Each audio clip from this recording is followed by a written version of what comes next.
কেন নবীজি সাল্লাল্লাহু আলাইহি সাল্লামের রওজা মুবারকের উপরের সেই সবুজ গম্বুজের ঠিক মাঝখানের দিকে এই চারকোনা জানালার মতো ছিদ্রটি রাখা হয়েছে? অনেকে ভাবেন এটা হয়তো গম্বুজ পরিষ্কার করার জন্য রাখা হয়েছে, কিন্তু আপনি জানলে অবাক হবেন যে এর জন্য এই জানালাটি তৈরি করা হয়নি। তাহলে এই জানালার কাজ কি? কেন এত বড় গম্বুজের মাঝখানে এই জানালার মতো ছিদ্রটি? কোন রহস্য লুকিয়ে আছে এর পেছনে? চলুন দর্শক, জানবো তারই বিস্তারিত। আর ভিডিওটি শেষ পর্যন্ত দেখে আপনার গুরুত্বপূর্ণ মতামত জানাতে ভুলবেন না। মদিনার সেই চিরচেনা সবুজ গম্বুজ পৃথিবীর প্রতিটি শান্তিকামী মানুষের হৃদয়ের স্পন্দন। আপনি যদি কখনো মদিনায় গিয়ে থাকেন কিংবা স্থির চিত্র বা ভিডিওতে মসজিদে নববীর এই গম্বুজটি দেখে থাকেন, তবে হয়তো একটি বিষয় আপনার চোখে পড়েছে। গম্বুজের ঠিক মাঝখানের দিকে অদ্ভুত একটি চারকোনা ছিদ্র বা জানালার মতো অংশ রয়েছে। এই ছোট্ট জানালার পেছনে লুকিয়ে আছে আজ থেকে 1400 বছর আগের এক বিস্ময়কর আর অলৌকিক ইতিহাস। গল্পটা শুরু হয় আজ থেকে প্রায় 1500 বছর আগে। মহানবী হযরত মুহাম্মদ সাল্লাল্লাহু আলাইহি ওয়াসাল্লামের ইন্তেকালের পরের কথা।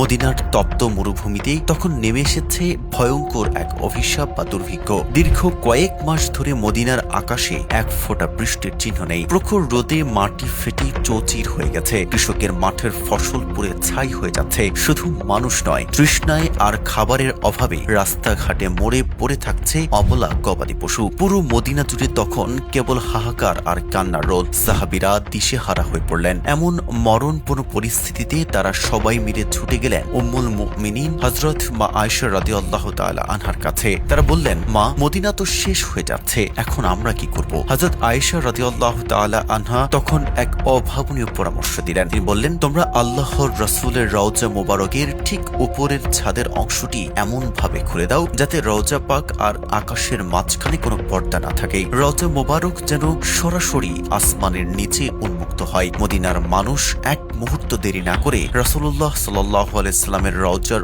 উপরের ছাদের একটি অংশ সরিয়ে দিলেন। এরপর যা ঘটল তা কোনো অলৌকিক সিনেমার চেয়েও রোমাঞ্চকর। বর্ণমতে রওজা মুবারক যখনই আকাশের নিচে সরাসরি উন্মুক্ত হলো, মুহূর্তের মধ্যেই খাঁখা রোদে পোড়া মদিনার আকাশে কালো মেঘের ঘন ঘটা শুরু হলো। গগন বিদারী মেঘের গর্জন শেষে শুরু হলো মুষলধারে বৃষ্টি। সেই বৃষ্টি যেন থামতেই চাইছিল না। মদিনার মরা মাটি প্রাণ ফিরে পেল। শুকিয়ে যাওয়া কুয়াগুলো পানিতে ভরে উঠল। ইসলামের ইতিহাসে সেই বছরটি আমুল ফাতাক বা প্রাচুর্যের বছর নামে অমর হয়ে রইল। পরবর্তীতে যুগ বদলেছে।